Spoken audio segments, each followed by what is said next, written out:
Outra articulação que nós devemos sempre avaliar quando estivermos tratando um ombro é a articulação escápulo-torácica, que assim como a externo-clavicular, também vai contribuir para que os movimentos do ombro ocorram com amplitude preservada e sem dor. Essa articulação escápulo-torácica, ela é muito importante para o ombro, principalmente para os movimentos de abdução e flexão de ombro, é quando ela mais se movimenta para permitir justamente essa amplitude que a gente tem de 180 graus de abdução e 180 graus de flexão, graças à escápula.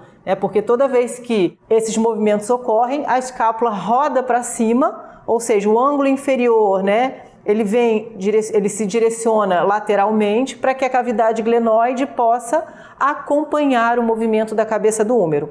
Então, toda vez que for avaliar o ombro, a escápula, a gente não pode esquecer, principalmente se for esses movimentos, se a limitação ou dor for para os movimentos de flexão e abdução. E o movimento principal da escápula, nesse caso, é o movimento de rotação da escápula para cima. Então, uma forma que a gente tem bem simples de avaliar, além dos testes dinâmicos, de perceber a sincronia das duas escápulas, é em decúbito lateral, que a gente faz um apoio no ombro, aqui na frente, para estabilizar o tronco e não ficar tendo movimento no tronco.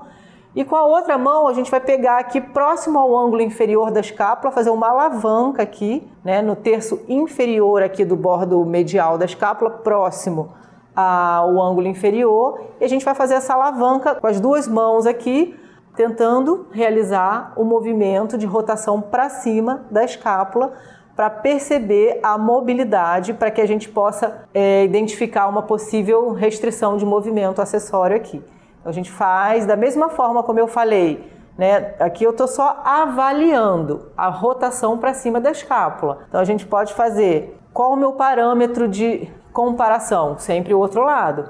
Então, eu vou avaliar um lado, perceber o movimento de um lado e depois faço a mesma coisa do outro lado para ter um parâmetro de comparação. Da mesma forma que eu utilizei essa pegada para avaliar, esta mesma pegada a gente pode utilizar no tratamento, na mobilização da escápula. Então a gente pode ou fazer movimentos oscilatórios, ou podemos também apenas puxar para a rotação aqui da escápula e manter.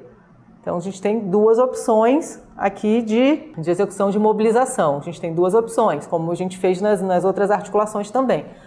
Entra com movimento oscilatório ou mantém na posição.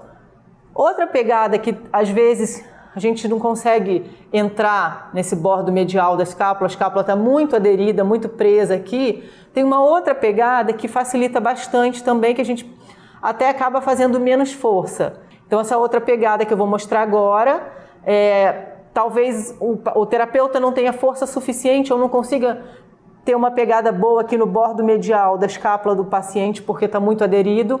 Então, ele pode lançar a mão, pode modificar a pegada para facilitar a execução da mobilização.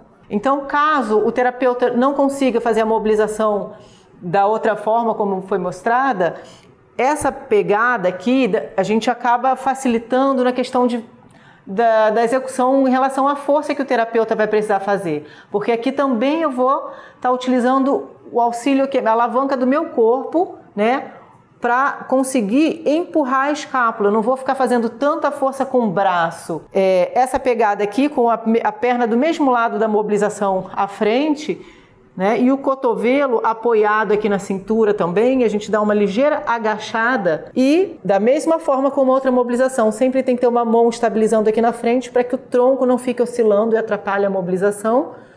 Então, com essa pegada aqui, entrando com a borda medial da mão na borda da escápula, principalmente mais para inferior aqui, próximo ao ângulo inferior. Então, a gente pode, com uma boa estabilidade e uma boa pegada, usando o nosso corpo como nosso auxiliar aqui do movimento.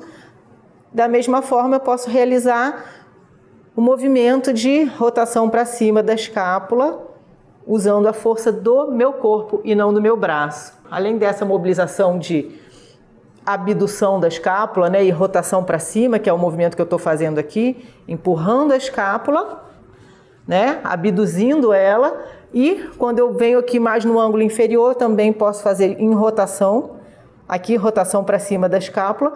Essas são as mobilizações que a gente acaba mais utilizando, até pela biomecânica aí do ombro e da escápula torácica, porque no movimento, como eu disse anteriormente, de flexão e abdução de ombro, a escápula roda para cima. Mas a gente pode também fazer aquela mobilização que a gente costuma usar muito na prática, né? Que é a mobilização global aqui da escápula.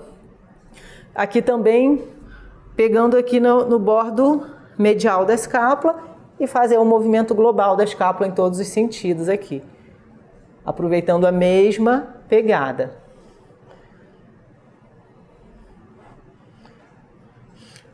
Há quanto tempo eu tenho que continuar mobilizando? Depende, não tem tempo, como a gente já disse anteriormente, vai depender do que quando você perceber que a mobilidade da escápula melhorou, e você pode inclusive até compará-la com o outro lado novamente. E, mais importante ainda, depois de realizar uma mobilização desse tipo, por exemplo, num paciente que tem dor para abdução de ombro, faça a mobilização e depois testa o movimento de abdução de ombro para ver se essa mobilização repercutiu positivamente no sintoma ou na restrição de movimento do ombro.